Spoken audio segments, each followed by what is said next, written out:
Good morning everyone. आज हम बात करेंगे how to set up an export import business in India. कैसे आप अपने जो एक्सपोर्ट और इंपोर्ट के बिजनेस है वो इंडिया में सेटअप कर सकते हैं। तो जो भी ट्रेडर्स है या जो बिजनेस है वो बहुत ही जो ग्रो कर सकते हैं अपने इंपोर्ट और एक्सपोर्ट का बिजनेस इंडिया के अंदर। बिकॉज जो इंडिया है वो ऐसी इकोनॉमी है जो लार्जेस्ट आती सबसे बड़ी आती है वर्ल्ड, सबसे फास्ट ग्रोइंग भी है। जो भी फॉरेन ट्रेड करते हैं इंडिया के अंदर वो प्रमोट कर सकते हैं, फैसिलिटेट कर सकते हैं by the directorate general of foreign trade. और साथ ही साथ जो ministry of commerce and industry भी कर सकते हैं, इसके अंडर भी कर सकते हैं और उसके अंडर दोनों के ही अंडर कर सकते हैं। जो भी डी जी एफ DGFT है वो इशू करता है और ऑथराइज करता है एक्सपोर्टर्स को, और साथ ही साथ मॉनिटर भी करता है कुछ ऑब्लिगेशंस को। इनका जो नेटवर्क है वो 38 रीजनल ऑफिसेज है इनके।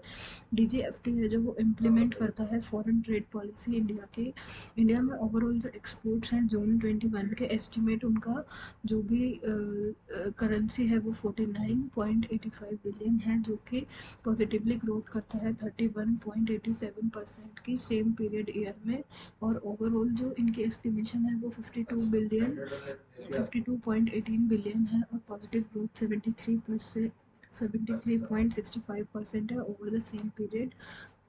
अब यदि हम अगर इसकी बात करें कि इसका प्रोसीजर क्या होगा यदि आप ये सेटअप करना चाहते हैं, तो उसको सेटअप बिजनेस करने के लिए तो सबसे पहले आपको एक बिजनेस यूनिट सेटअप करनी होगी, जिसमें कि ऑर्गेनाइजेशन जो टाइप है आपका बिजनेस का डिपेंड करता है कि आप कौन से फैक्टर के थ्रू या कौन से बेसिक आइडियाज़ अपने सेटअप करना चाह रहे हैं बिजनेस का। यदि आप एक सोल प्रोप्राइटर है, OPC है, LLP है, या फिर पार्टनरशिप फॉर्म है, या फिर कंपनी है, इसके लिए आपको एक करंट अकाउंट ओपन करना होगा विद ऑथराइज्ड बैंक जो डील करेगा फॉरेन एक्सचेंज से। साथ ही साथ एक पैन ऑब्टेन करना होगा जो भी स्टार्ट करना चाह रहा है एज OPC LLP कंपनी, तो उन्हें एक पैन नंबर देना होगा रजिस्टर्ड मेल पर। फिजिकली एक कॉपी देनी होगी बिजनेस रजिस्टर्ड एड्रेस पर। और यदि अगर आप सोल प्रोप्राइटर या पार्टनरशिप फॉर्म करना चाहते हैं तो उनके लिए आपको एक पैन सेपरेटली अप्लाई करना होगा। इम्पोर्ट एंड एक्सपोर्ट कोड के अंदर जो आपकी एप्लीकेशन है, जो वेबसाइट पर जाकर आप www.dgft.gov.in पे, जहाँ पे आपकी payment of the application fees आपको दिखाई देगी, जो कि आप क्रेडिट कार्ड या डेबिट कार्ड के थ्रू, नेट बैंकिंग के थ्रू कर सकते हैं with the required documents application form के। साथ ही साथ जो रजिस्ट्रेशन कम मेंबरशिप सर्टिफिकेट है उसे भी अवेल कर सकते हैं। और from the export promotion councils या फिर FIEO या फिर कॉमोडिटी बोर्ड से सिलेक्ट कर सकते हैं अपना प्रोडक्ट मार्केट, या फाइंड जो भी आपके फाइंड कर सकते हैं बायर्स और सेलर्स को प्राइस और कॉस्टिंग के अकॉर्डिंगली। साथ ही साथ जब आप एक्सपोर्ट और इंपोर्ट का ट्रेंड जो आप देखेंगे तो उन्हें प्रॉपर एक सिलेक्ट करना होगा।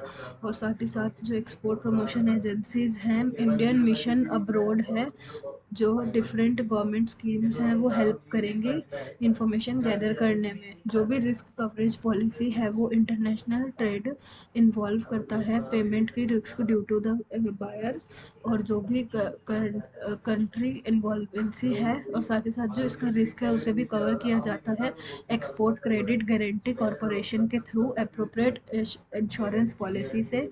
साथ ही साथ जो इसके मैंडेटरी डॉक्यूमेंट्स हैं वो आप देखेंगे कि जो एक्सपोर्टर इंपोर्ट का करना चाहते हैं उनके लिए क्या क्या डॉक्यूमेंट्स की ज़रूरत पड़ती है। अगर यदि आप एक एक्सपोर्टर हैं तो आपको bill of landing, airway bill, lorry receipt, railway receipt या पोस्टल रिपोर्ट रिसिप्ट, इनमें से कुछ एक, या और एक कमर्शियल इनवॉइस और एक शिपिंग बिल या फिर बिल ऑफ एक्सपोर्ट।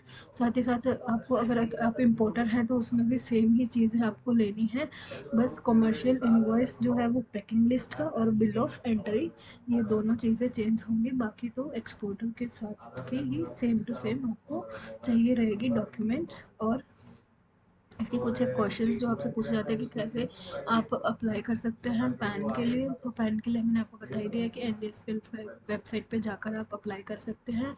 फ़ीस जो इनकी रहती है IEC की 500, और कोई भी एप्लीकेशन फॉर्म है अप्लाई करने के लिए तो उनके लिए ANF फॉर्म लगता है 2A का, जो ग्रांट करता है DGFT की वेबसाइट पर। वैलिडिटी जो होती है इनकी अलाउ करता है, परमानेंट वैलिडिटी होती है, और मैंडेटरी भी होता है उसे अपडेट करना।